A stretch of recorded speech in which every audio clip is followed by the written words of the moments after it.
आज हम कलन विधि से गति के समीकरणों की व्युत्पत्ति करेंगे या इसको सिद्ध करेंगे। तो माना कि कोई कण इस दिशा में चल रहा है, ठीक। तो ये जब चलना प्रारंभ करता है ना, तो माना कि t बराबर 0 पर ये चलना प्रारंभ करता है। उस समय इसका प्रारंभिक वेग कितना है? u है, कुछ ना कुछ वेग होगा। हमने t बराबर 0 पर चलना स्टार्ट माना, उस समय इसका प्रारंभिक वेग कितना है? u, initial velocity. Small T समय अंतराल पर इसका अंतिम वेग या फाइनल वेलोसिटी कितनी? v हो जाती है।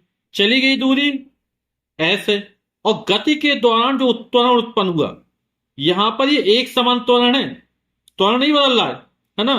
तो कितना है ये? स्मॉल a माना। हम जैसे यहां से u प्रारंभिक वेग था, v अंतिम वेग हुआ, यानी वेग में परिवर्तन हुआ ना। तो यदि समय अंतराल बहुत कम होगा, t बहुत कम है, dt समय, ये किसको प्रदर्शित कर रहा है? बहुत सूक्ष्म समय अंतराल को प्रदर्शित कर रहा है। और इस सूक्ष्म समय अंतराल में जो वेग में परिवर्तन है वो dv है। सूक्ष्म समय अंतराल है तो चली गई दूरी भी बहुत सूक्ष्म होगी, वो ds मान लिया। तो हमें एक समान त्वरित गति के लिए समीकरण की स्थापना करनी है ना। पहला समीकरण हमारा v equal to u plus a t, दूसरा है s equal to u t plus 1/2 a t square, तीसरा है v square is equal to u square plus 2as। और विशेष सेकंड या टीवे सेकंड में चली गई दूरी एस टी बराबर है u प्लस 1/2 यानी हाफ ए 2t-1। तो इन एक समान त्वरित गति समीकरण को हम आज कलन विधि से सिद्ध करेंगे, सत्यापित करेंगे। आप लोग जानते हैं कि वेग परिवर्तन की दर को त्वरण कहते हैं। यानी त्वरण बराबर क्या होता है? वेग परिवर्तन, यानी v minus you upon T, यही होता ना। अब कलन शास्त्र की परिभाषा क्यों, हमने क्या माना कि प्रारंभिक वेग u था, अंतिम वेग v हुआ, तो बहुत सूक्ष्म समय अंतराल dt में वेग में परिवर्तन भी बहुत सूक्ष्म होगा, dv। चली गई दूरी बहुत सूक्ष्म होगी, ds। तब a बराबर क्या हो जाएगा? dv upon dt। कलन शास्त्र की परिभाषा के अनुसार a का मान कितना होगा? dv upon dt। अपन ने क्या किया? वेग बटे समय है, डी और लगा दिया, ये सूक्ष्म समय अंतराल के लिए निकल आएगा, ठीक। तो हम एक समान त्वरित गति के लिए प्रथम समीकरण का निगमन करेंगे, है ना। तो कलन शास्त्र के अनुसार गतिमान वस्तु का त्वरण अभी चर्चा की थी, स्मॉल a बराबर कितना हो जाएगा? dv upon dt। तो क्रॉस मल्टीप्लाई कर देते हैं, तो dv का मान निकल आएगा, dv बराबर हो जाएगा a dt। अब ये एक अवकल समीकरण है ना। हम क्या करते हैं?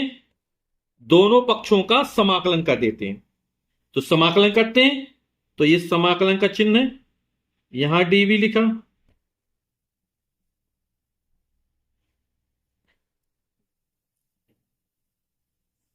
और यहां लिखा। चूंकि a कैसा है, हमने बताया एक समान त्वरित गति के लिए, तो a का मान स्थिर है, तो a को बाहर लिख लेंगे, ठीक है। अब इसमें लिमिट लगाते हैं। dv क्या है? वेग में परिवर्तन। तो प्रारंभिक वेग कितना था? नीचे लोअर लिमिट u, अंतिम वेग कितना हो गया? v। जब इसने गति करना प्रारंभ किया तो समय कितना था? 0 पे चलना प्रारंभ किया था, और कितना समय होगा? t समय तक चला था। तो ये लोअर लिमिट, ये अपर लिमिट। अब dv का समाकलन करें, कितना आएगा? v आएगा। लिमिट u v बराबर a, और dt का हो जाएगा t 0 टू t। अब पहले अपर लिमिट लगे, फिर लोअर लिमिट रखेंगे, ठीक है। तो v की जगह v ही रहेगा, फिर आ जाएगा u। यहां पे v का मान रखें तो पहले v रखा, फिर दूसरा मान माइनस लगा कि u रखा, बराबर a। और यहां पे क्या हो जाएगा? पहले t का मान t रखा, फिर माइनस लोअर लिमिट 0 0 रख दिए, तो हो जाएगा v माइनस u बराबर a में t का गुणा ए टी हो गया। u का पक्षांतर कर देते हैं, तो v इक्वल टू हो जाएगा माइनस यू बराबर उस तक पहुंच प्लस यू ए टी। तो यही हमारा एक समान त्वरित गति के लिए गति का प्रथम समीकरण है। तो इसके नीचे लिख देंगे उपर्युक्त अवकल समीकरण का समाकलन करने पर, है ना। और ए बाहर निकला है, क्यों निकला है? क्योंकि त्वरण क्या है, एक समान त्वरण से गति हो रही है, तो स्मॉल ए का मान नियत है, तो नियतांक क्या करें, बाहर निकालेंगे, और जो परिवर्तित राशि है उसका क्या हो जाएगा, समाकलन हो जाएगा। ठीक, तो हमारा पहला समीकरण निकला v equal to u plus a t. अब हम द्वितीय समीकरण की स्थापना करेंगे, है ना, इसका निगमन करेंगे। तो गतिमान वस्तु का वेग, वेग को किस लिखते, स्मॉल वी से लिखते हैं। आप लोग जानते हैं एकांक समय में हुए विस्थापन को वेग कहते हैं, और वेग बराबर क्या होता है, विस्थापन बटे समय। यानी विस्थापन ये दो बिंदुओं के बीच चली गई न्यूनतम दूरी को क्या कहते हैं, विस्थापन कहते हैं। तो एस अपॉन टी हो गया, है ना। अब चूंकि कलन शास्त्र की परिभाषा कौन सा क्या हो जाएगा, v equal to d s upon d t. Cross multiply कर देते हैं, तो ds बराबर कितना हो जाएगा, v और dt हो जाएगा। अभी हमने प्रूफ किया था v equal to u plus a t, ये गति का प्रथम समीकरण है, इससे मान रख देते हैं। तो ds बराबर हो जाएगा, v का मान कितना रखा है, u प्लस ए टी। अब ये निकाला v equal to u plus a t, यहां पर रख दिया dt। अब क्या हो जाएगा, dt के इसमें मल्टीप्लाई कर, dt के इसमें मल्टीप्लाई कर देंगे, गुणा कर देंगे, तो ds इक्वल टू हो जाएगा u dt plus a t और dt। इसको मान लेते हैं समीकरण नंबर सेकंड मान लेते हैं। अब क्या करते हैं, ये जो v equal to u plus a t है कहां से है, समीकरण एक से है, तो यहां पर लिखिए समीकरण एक से। अब क्या करें, समीकरण दो के, ये कैसे सब अवकल समीकरण है, तो दोनों पक्षों क्या कर देते हैं, समाकलन कर देते हैं। तो समीकरण सेकंड के दोनों पक्षों का समाकलन करने पर, तो समीकरण सेकंड के दोनों पक्षों का समाकलन करने पर तो हो जाएगा ds बराबर यहां पर u dt प्लस समाकलन a t dt। ठीक, अब यहां पर s है, तो जब चलना प्रारंभ किया चली गई दूरी शून्य होगी, और फिर कितनी हो जाती, s हो जाती है ना। यानी उच्चतम सीमा s, निम्नतम सीमा 0। ये किसमें, t में, समय में, तो स्टार्टिंग में समय 0 और t समय में। ये भी dt जो समय रखेंगे वो dt उसके अनुसार रखेंगे, है ना। यहां ds है, दूरी रखी जाएगी विमा, यहां ds है तो जो लिमिट होगी वो दूरी के अनुसार होगी, यहां dt समय है तो जो लिमिट होगी वो समय के अनुसार होगी, तो 0 टू t हो जाएगी यहां पर। तो ds तो समाकलन करें कितना हो जाएगा, s हो जाएगा, और limit 0 to s। u dt सापेक्ष करें, u बाहर निकाल लिया, और dt का होगा t, लिमिट 0 टू t। यहां पर a बाहर निकाल देंगे, t का क्या हो जाएगा, t स्क्वायर अपॉन 2, या लिख सकते हैं 1/2 टी स्क्वायर लिख सकते हैं, लिमिट हो जाए 0 टू t।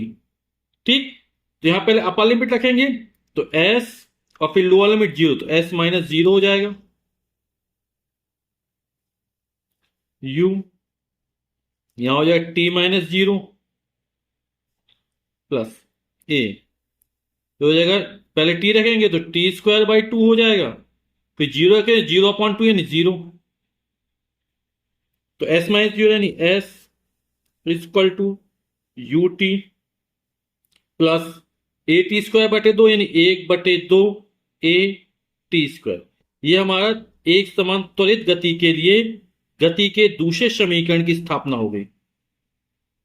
अब हम एक समान त्वरित गति के लिए तृतीय समीकरण क्या है, v square is equal to u square plus 2s, इसकी स्थापना करेंगे। तो गतिमान वस्तु का त्वरण, तो कलन शास्त्र की परिभाषा के अनुसार a बराबर कितना होता है, वेग परिवर्तन की दर को त्वरण कहते हैं, यानी v अपॉन टी। अवकल शास्त्र में dv अपॉन dt हो जाएगा, है ना। वस्तु का त्वरण स्मॉल a बराबर dv अपॉन dt, है ना। ये क्या कलन शास्त्र की परिभाषा के अनुसार हो गया। अत्यंत सूक्ष्म समयांतर dt में dv क्या है, अत्यंत सूक्ष्म वेग को प्रदर्शित कर रहा है। तो यदि हम इसको इसी तरह कर देंगे a dt बराबर dv, तो हमारा गति का प्रथम समीकरण प्रूफ हो जाएगा, है ना। तो हम क्या करते हैं, क्योंकि तृतीय समीकरण में कहीं भी समय नहीं आता है, तो इसको लिखा डीवी अपॉन डीएस, डीएस का भाग कर दिया और डीएस का गुणा कर दिया, डीएस और बटे में डीटी, डीएस से डीएस कट जाएगा, डीवी अपॉन डीटी आ जाएगा। लेकिन आप लोग जानते हो विस्थापन बटे समय, डीएस अपॉन डीटी वाला कितना हो जाएगा, वेग को प्रदर्शित करेगा, तो हो जाएगा डीवी अपॉन डीएस और यहां पे आ जाएगा वी। ठीक, ए इक्वल टू क्रॉस मल्टीप्लाई कर दिया तो v इंटू डी वी बराबर हो जाएगा ए डी एस। अब क्या करेंगे, दोनों पक्षों का समाकलन कर देंगे, तो क्या हो जाएगा इसमें, v dv बराबर a ds। ठीक, अब लिमिट जो है dv के अनुसार रखेगी, तो प्रारंभिक वेग कितना है u, अंतिम वेग v हो गया था। दूरी प्रारंभिक यानी जब t बराबर 0 पर चलना प्रारंभ किया तो चली गई दूरी 0 होगी, और फिर कितनी s दूरी प्राप्त कर ली उसने। ठीक, अब एक समान त्वरित गति के लिए तो एक समान नियत है, तो ए को बाहर कर लेंगे, है ना, तो v का क्या हो जाएगा, समाकलन करेंगे तो आएगा v square upon 2, limit u to v बराबर एक कांस्टेंट ए को बाहर निकाल लेंगे और ds का हो जाएगा s, लिमिट 0 टू s। अब पहले v का मान v रखना है, फिर माइनस के साथ v की जगह u रखेंगे, तो कितना हो जाएगा ये वी स्क्वायर अपॉन 2 फिर माइनस यू स्क्वायर अपॉन 2 बराबर a, पहले s रखेंगे फिर लोअर लिमिट रखेंगे तो s माइनस 0 हो जाएगा, बटे में 2 कॉमन निकाल लिया तो v square minus u square upon 2, या दो लघुत्तम लेके हल कर देंगे, a into s a s हो जाएगा, क्रॉस मल्टीप्लाई कर देते हैं तो हो जाएगा v square minus u square बराबर हो जाएगा 2as, यू इसका पक्षांतर कर दो तो v स्क्वायर बराबर हो जाएगा यू स्क्वायर प्लस 2as। ये हमारा गति का तृतीय समीकरण है जिसका हमने निगमन कर दिया। तो ये आपका समीकरण है, इसके नीचे लिख दिया दोनों पक्षों का समाकलन करने पर। ठीक है, और ए क्या है, गति एक समान त्वरण से हो रही है तो ए का मान नियत है इसलिए इसको बाहर लिख दिया था, और डीएस का समाकलन किया कितना आ गया, ऐसा आ गया। अब हम विशेष सेकंड में चली गई दूरी या टीवे सेकंड में चली गई दूरी के लिए व्यंजक की स्थापना करेंगे। अब हम किसी विशेष सेकंड यानी टीवे सेकंड में चली गई दूरी के लिए व्यंजक की स्थापना करेंगे, इसको चतुर्थ समीकरण मान लेते हैं। तो कलन शास्त्र के अनुसार गतिमान वस्तु का वेग है ना, वेग बराबर क्या होता है, विस्थापन बटे समय एस अपॉन टी, और कलन शास्त्र के अनुसार क्या हो जाएगा, डीएस अपॉन डी हो जाएगा। ठीक, क्रॉस मल्टीप्लाई कर देते हैं तो हो जाएगा डीएस बराबर वी डी हो जाएगा। ठीक है ना, अब v अपनी गति का पहला समीकरण पढ़ा ना, तो v इक्वल टू क्या होता है u प्लस ए टी, तो गति के प्रथम समीकरण से v का मान रख देते हैं तो ये हो जाएगा ds बराबर v के कितना आएगा u प्लस ए टी, ये गति के प्रथम समीकरण से आ गया dt। अब हमें विशेष सेकंड के लिए निकालना टीवे सेकंड। आप सपोज किए कि कोई वस्तु या पिंड है वो 7 सेकंड में इतनी दूरी तय करता है, कितने सेकंड में, 7 सेकंड में। 6 सेकंड में वो यहां तक दूरी तय करता है। हमसे पूछा जाए कि उसने 7वें सेकंड में कितनी दूरी तय की, तो 7 सेकंड में पूरी दूरी यह तय की, 6 सेकंड में यह की, तो 7 सेकंड में चली गई दूरी में से 6 सेकंड में चली गई दूरी घटा देंगे तो विशेष सेकंड यानी 7वें सेकंड में चली गई दूरी हमको मिल जाएगी। तो कैसे निकाला, 7 सेकंड में चली गई दूरी में से 6 सेकंड में चली गई दूरी को घटा दिया गया। इसी तरह यहां पर करेंगे कि हम 30 सेकंड में चली गई दूरी निकालेंगे, फिर t माइनस 1 सेकंड में चली गई दूरी निकालेंगे। ठीक, फिर क्या करेंगे, घटा देंगे, तो हमारी विशेष सेकंड में चली गई दूरी यानी टीवे सेकंड में चली गई दूरी निकल आएगी। तो v बराबर u प्लस ए टी गति के प्रथम समीकरण से आ गया। और ये हमने समझाया था ना, यदि t माइनस 1 सेकंड से t सेकंड तक में चली गई दूरी कितनी मानी, एस टी मानी, तब इस वाले समीकरण के दोनों पक्षों का क्या कर देते, समाकलन कर देते हैं। तो समाकलन करते हैं ds, और यहां पर समाकलन करते हैं तो पहले u dt का करेंगे, तो u dt तो प्लस लगाया, at का कर देंगे, at dt हो जाएगा। अब यहां लिमिट रखनी, यहां पर दूरी कौन सा लिमिट आएगी, है ना, तो दूरी कितनी st हो गई, जीरो से चलना प्रारंभ किया, ये हो गया st। ठीक, यहां समय के अनुसार, तो समय t-1 सेकेंड से t सेकेंड में, तो लोअर लिमिट t-1 अपर t, यहां भी t-1 क्योंकि dt समय और t। ठीक, ds का समाकलन करेंगे आएगा s, लिमिट रख देते 0 टू st, u dt के सापेक्ष में u को बाहर कर लेंगे, dt का हो जाएगा t, और लिमिट होगी t-1 से t तक, प्लस a क्या है, एक समान त्वरित गति के लिए, है ना, एक मान नियत है, a को बाहर कर लिया, स्मॉल t का क्या हो समाकलन t² अपॉन 2 हो जाएगा, और लिमिट t-1 से t तक हो जाएगी। अब पहले अपर लिमिट रखेंगे, फिर लोअर लिमिट रखेंगे, उच्च सीमा फिर निम्न सीमा ना, तो s की जगह आएगा st, फिर -0, यहां पर u, t की जगह पर t रखेंगे, फिर माइनस लगाएंगे, t की जगह t-1 रखेंगे, प्लस a, यहां पर t की जगह t आएगा तो t² अपॉन 2 हो जाएगा, फिर माइनस रखेंगे, और t की जगह t-1 रखना है, तो t-1 का होल ऑफ स्क्वायर हो जाएगा, अपॉन 2 हो जाएगा। ठीक, st में से 0 आ जाएगा तो st बचा रहेगा, बराबर u t, ब्रैकेट करेंगे माइनस से, अंदर के सारे चिन्ह बदल जाएंगे, ये प्लस का तो माइनस का हो गया, ये माइनस का तो प्लस हो गया, यहां बटे में 2 है, बाहर निकालिए तो हो जाएगा 1/2a